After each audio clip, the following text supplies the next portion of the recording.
청년구독 여러분 안녕하세요. 안녕하세요. 반갑습니다. 네, 오늘은 영원자매님을 모시고 같이 3나눔과 또 PT 나눔을 진행해 보려고 합니다. 네, 먼저 영원자매님 자기소개 한 번만 부탁드릴게요. 네, 안녕하세요. 저는 청년부 112 이영원이라고 합니다. 네, 와, 환영합니다.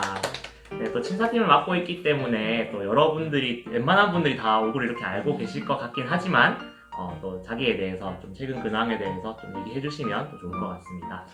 네, 저는 부산의 한 대학교에서 영양사로 근무하고 있는데요.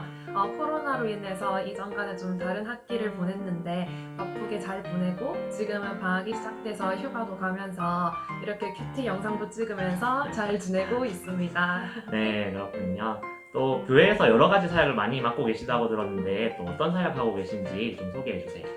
저는 청년부에서 새신자를 담당하는 친사팀에서 팀장으로 섬기고 있고요. 또 하나님을 몸으로 찬양하는 워십 댄스 팀인 다춤인 그리고 교육부서 중동부 교사로 섬기고 있습니다. 정말 많은 사역들을 섬기고 계시네요. 네, 그래서 참 많은 사역하는 와중에도 이렇게 생글생글 웃는 얼굴로 열심히 하는 모습 보여주셔서 참 감사합니다. 네, 오늘 말씀 이제 한번 보도록 할까요? 오늘 말씀은 시편 144편입니다. 시편 144편이고요. 다윗의 시 저희가 한 번씩 번갈아 가면서 읽어보도록 하겠습니다. 1절 제가 읽을게요. 나의 반석이신 여호와를 찬송하리로다. 그가 내 손을 가르쳐 싸우게 하시며 손가락을 가르쳐 전쟁하게 하시는도다. 여호와는 나의 사랑이시요 나의 요새이시요 나의 산성이시요 나를 건지는 이시요 나의 방패이시니 내가 그에게 피하였고 그가 내 백성을 내게 복종하게 하셨나이다. 여호와여, 사람이 무엇이기에 주께서 그를 알아주시며 인생이 무엇이기에 그를 생각하시나이까. 사람은 헛것 같고 그의 날은 지나가는 그림자 같으니이다. 여호와여, 주의 하늘을 들이우고 강림하시며 산들에 접촉하사 연기를 내게 하소서. 번개를 번쩍이사 원수들을 흩으시며 주의 화살을 쏘아 그들을 무찌르소서. 위에서부터 주의 손을 펴사 나를 큰 물과 이방인의 손에서 구하여 건지소서. 그들의 입은 거짓을 말하며 그의 오른손은 거짓의 오른손이니이다. 하나님이여, 내가 주께 새 노래로 노래하며 열줄 비파로 주를 찬양하리로다. 주는 왕들에게 구원을 베푸시는 자시요 그의 종 다윗을 그 해하려는 칼에서 구하시는 자신이이다. 이방인의 손에서 나를 구하여 건지소서. 그들의 입은 거짓을 말하며 그 오른손은 거짓의 오른손이니이다. 우리 아들들은 어리다가 장성한 나무들과 같으며 우리 딸들은 궁전의 양식대로 아름답게 다듬은 모퉁이 돌과 같으며 우리의 곳간에는 백곡이 가득하며 우리의 양은 들에서 천천과 만만으로 번성하며 우리 수소는 무겁게 실었으며 또 우리를 침노하는 일이나 우리가 나아가 막는 일이 없으며 우리 거리에는 슬피 부르짖음이 없을진데 이러한 백성은 복이 있나니 여호와를 자기 하나님으로 삼는 백성은 복이 있도다. 아멘. 네, 오늘 말씀을 보면은 표제에서 다윗의 시라고 나와 있습니다. 그리고 라틴어 성경 번역본인 벌게이트 역본이 있는데요.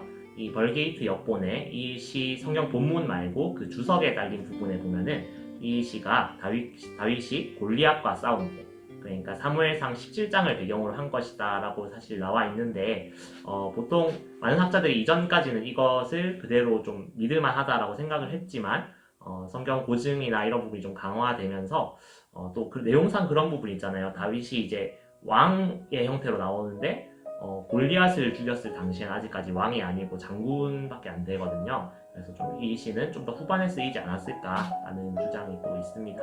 그리고 이 시를 내용상 좀 보시면은 크게 두 부분으로 구별할 수 있는데요. 1절에서 11절 전반부는 전쟁 상황에서 하나님의 구원을 간구합니다. 그리고 구원하신 하나님을 찬양하고 있고요. 12절에서 15절을 보면은 그 전쟁 이후에 하나님께서 주실 축복과 번영에 대해서 언급을 하고 있습니다. 이처럼 내용상에도 좀 차이가 있지만 이 파트가 좀 다른 부분을 보면은 주어가 달라요. 그래서 1에서 11절을 보면은 나라는 주어가 나오고 12절에서 15절을 보면 우리라는 주어가 나옵니다. 그래서 어떤 학자들은 이것을 참고해서 이 시가 제2 상황에서 제사 상황에서 어떤 제사장이나 왕과 같은 대표가 앞에서 솔로 파트로 1에서 11절을 부르면은 뒷부분은 합창 파트로서 같이 이렇게 부르는 형태로 쓰이지 않았을까라고 추정할 수 있어서 이 시가 어떻게 불려졌을까라고 우리가 한번 상상해 보는데 좀 좋은 도움이 될 것 같습니다. 영원자매님 혹시 이 시를 보면서 좀 궁금했던 부분 없으신가요? 저는 이 시를 보면 산성, 요새, 방패처럼 전쟁과 관련된 용어가 많이 나오는데 왜 그런지 좀 궁금했어요. 일단 요새라는 단어를 한번 볼게요. 요새라는 단어는 히브리어 메추다를 번역한 것으로 아주 높은 곳에 위치한 단단한 벽돌로 지은 튼튼한 성을 뜻해요. 그러니까 적군이 침입하기에 굉장히 힘들겠죠. 그리고 산성이라는 단어도 좀 비슷한 부분을 볼 수 있는데 히브리어 미스갑이라는 단어의 번역으로서 사람이 되게 접근하기 힘든 고지, 근데 이런 데서 이제 화살이나 이런 걸 쏘면 되게 접근이 힘들겠죠. 그렇게 좀 자기가 보호받을 수 있는 곳. 그리고 방패는 당연히 전쟁에서 굉장히 중요한 거겠죠. 하나님을 이런 전쟁 용어로 표현한 것들을 봤을 때 다윗의 시라는 거에 대해서 충분히 이제 우리가 인정할 만한 부분인 것 같아요. 다윗은 전쟁을 많이 치렀잖아요. 그래서 전쟁 속에서 이 산성, 요새, 방패가 얼마나 중요한 건지 잘 알기 때문에 이 이미지를 사용함으로써 하나님께서 얼마나 안전하게 우리를 지키시는 분인지 강조하고 있다라고 우리가 생각해 볼 수 있을 것 같습니다. 네, 혹시 또 다른 질문 있으신가요? 또 9절에 비파가 나오는데 비파라는 악기가 어떤 악기인지 좀 궁금했어요. 네, 비파로 번역되어 있습니다. 제가 자료 사진 띄워드릴 텐데 원래 우리는 동양권이잖아요. 이 동양권에서 비파는 되게 우쿨렐레와 비슷한, 기타와 비슷한 형태의 악기입니다.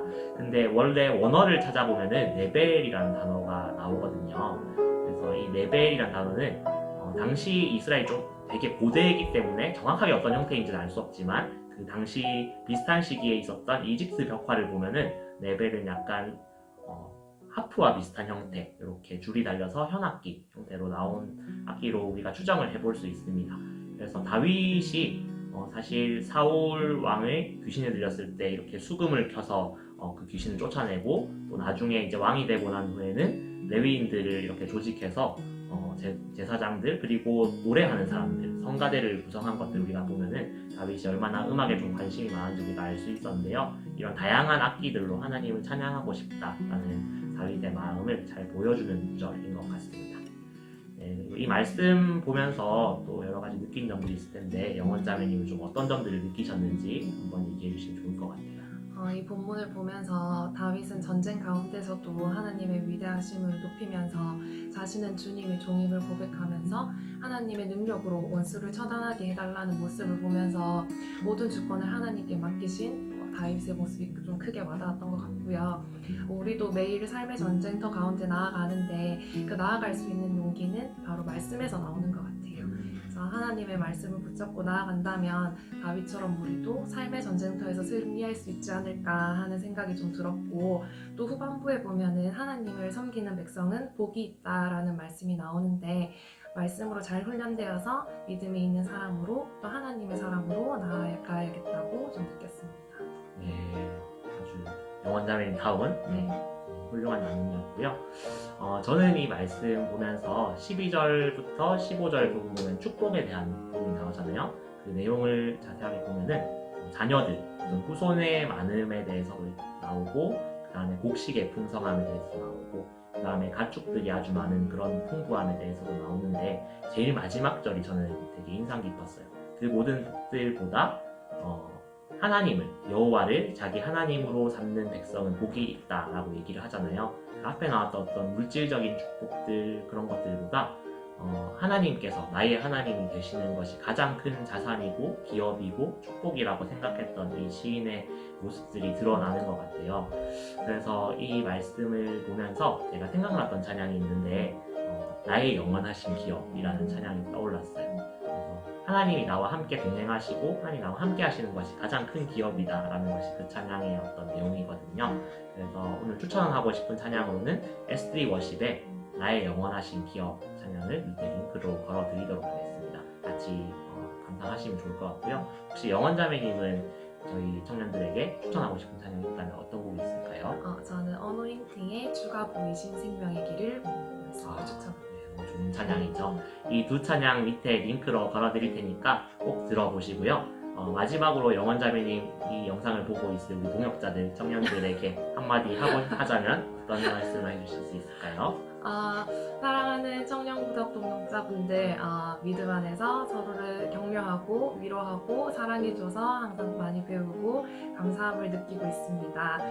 지금 코로나 때문에 여러 가지로 많이 위축되어 있는 상황이지만 앞으로도 주 안에서 항상 건강하게 교제하면서 나아갔으면 좋겠습니다.